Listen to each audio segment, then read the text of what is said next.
और PM news network में दोस्तों आपका स्वागत है। मैं हूं आपके साथ राशि जहीर।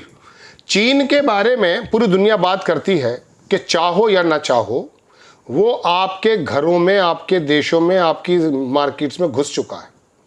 अमेरिका जैसा देश भी चीन को मैन्युफैक्चरिंग क्षेत्र में हराने की बात तो छोड़िए, सपने में सोच भी नहीं सकता। लेकिन दोस्तों बात यह है कि चीन के अंदर पर कैपिटा इनकम देखिए, वहाँ एक किसान अगर रात में खेती करता है दिन में, तो रात को कारखाने में जाके अपना काम करना शुरू कर देता है।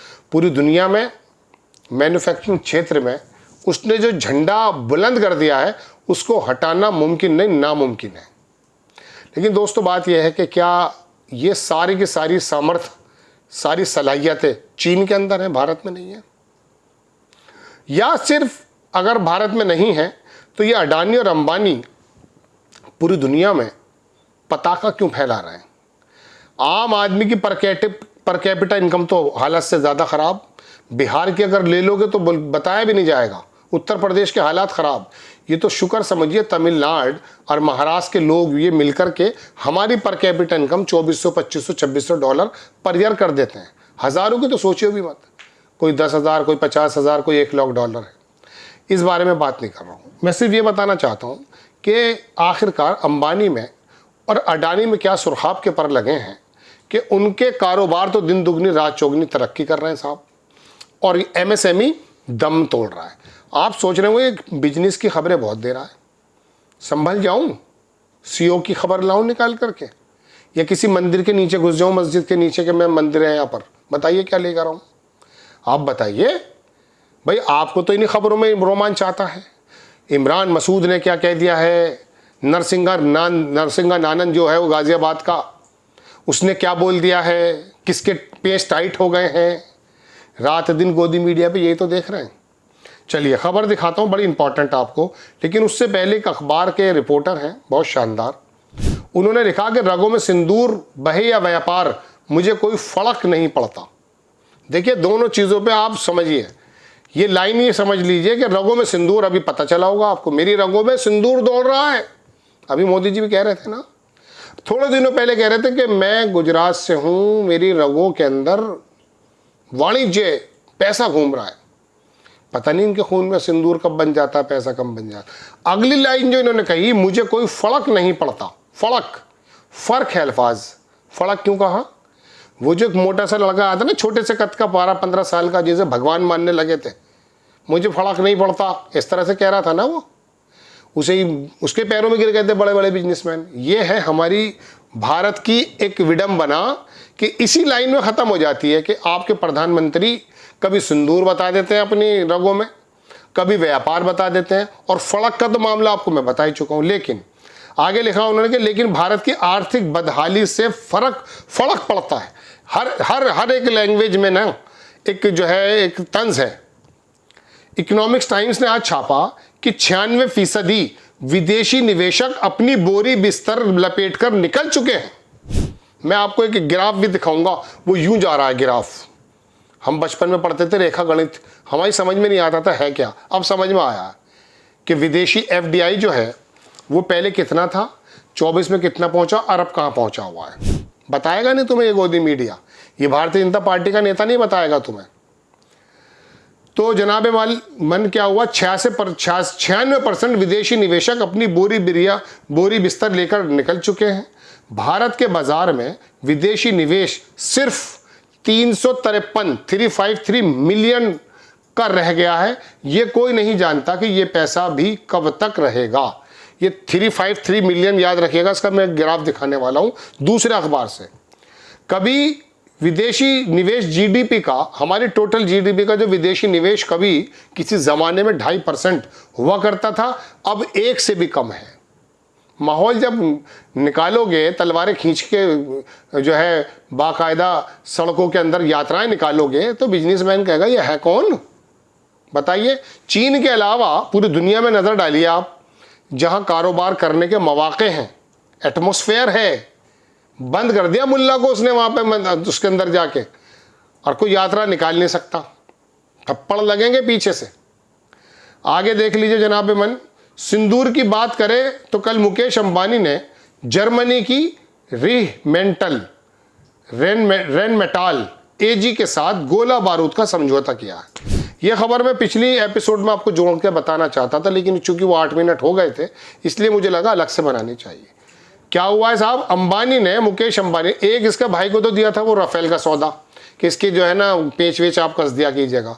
उसने ज़िंदगी में साइकिल के पेच नहीं कसे, और हमारी जो हेल थी एरोनॉटिकल्स जो वो है उसको हटा करके अनिल अंबानी के अंदर सुरखाब के पल लग रहे थे। हवाई जहाज तो क्या एक साइकिल भी बनाई है उसके अब्बा ने, बताइए आप हमें। बहरहाल तो बात ये, अब ये उसके बड़े भाई का जिक्र है कि मुकेश अंबानी ने जर्मनी की रेनमेटाल एजी के साथ गोला बारूद का समझौता किया है। राजनाथ के रक्षा मंत्रालय ने इस कंपनी को भ्रष्टाचार के लिए बैन किया हुआ है, यानी ये देशद्रोही कंपनी है। देखिए कितनी अजीब बात है, लेकिन अंबानी तो कानून से ऊपर है। देशद्रोह का ऊपर आरोप उस पर लग ही नहीं सकता जब तक बाप जी कुर्सी पर हैं। फिर भारत में पैसा किसे लगाना, एफडीआई तोड़ जाना है। अब देखें वो खबर, ये देखिए खबर है जनाब, कौन से अखबार की खबर है, शायद इंडियन एक्सप्रेस है। लिखता यह है कि Reliance defence types up, Reliance ने जो डिफेंस के साथ टाई अप्स किया है रीमेंटल एजी फॉर प्रोडक्शन ऑफ एम्यूनिशन। खबर कब की है, 22 मई की। आप तक पहुंची थी, ये परसों की खबर है, पहुंची थी? नहीं पहुंची। सुधांशु और वो संबित पात्रा बैठ के बातें कर रहे हैं, मेजर गौरव आर्या बाद झूठ गाली गलौज कर रहा है। नीचे अखबार लिखता है दोस्तों कि Reliance infrastructure limited promoted Reliance defence limited based, ये बताया गया है डीजलडॉर्फ, ये एक्चुअली जर्मन लैंग्वेज में लिखा हुआ है, डीजलडॉर्फ बेस्ड रेनमेंटल एजी हैव एग्रीड। वही बात है जो मैंने आपको बताई कि कर चुके हैं एम्यूनिशन का। अब नीचे निकाल कर लाया ये पत्रकार बंदा रक्षा मंत्रालय का वो फर्रा जिससे आपको पता चलना चाहिए। भारत सरकार, गवर्नमेंट ऑफ इंडिया, रक्षा मंत्रालय, रक्षा विभाग, रक्षा सतर्कता, डी विजिलेंस, उसका ये पर्चा है जनाब 1/1/2025 का, जनवरी का।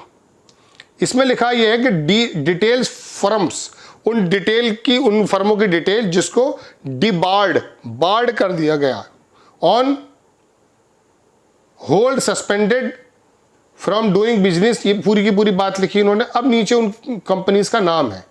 5वें नंबर पे आप जाएंगे, रेनमेटल एयर डिफेंस ज्यूरिक, ये जर्मनी की कंपनी है।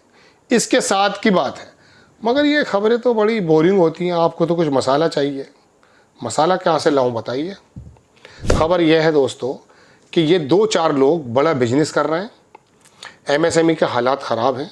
चीन के अंदर पर कैपिटा इनकम, वहाँ के आदमी मजबूत हो रहे हैं, यहाँ सिर्फ चंद बिजनेसमैन मजबूत हो रहे हैं। अभी वो सऊदी अरब आए थे ट्रम्प साहब, तो अंबानी पहुँचे थे वहाँ।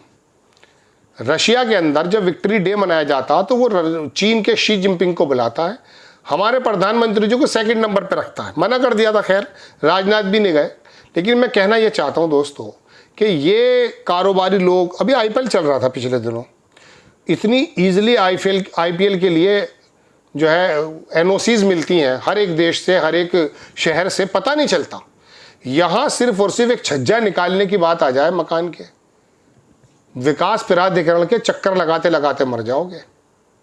इनके बड़े बड़े आयोजन, जो सट्टा चल रहा है जिसमें चोरी चकारियां और बेरोजगारी का मामला चल रहा है, पता ही नहीं चलता।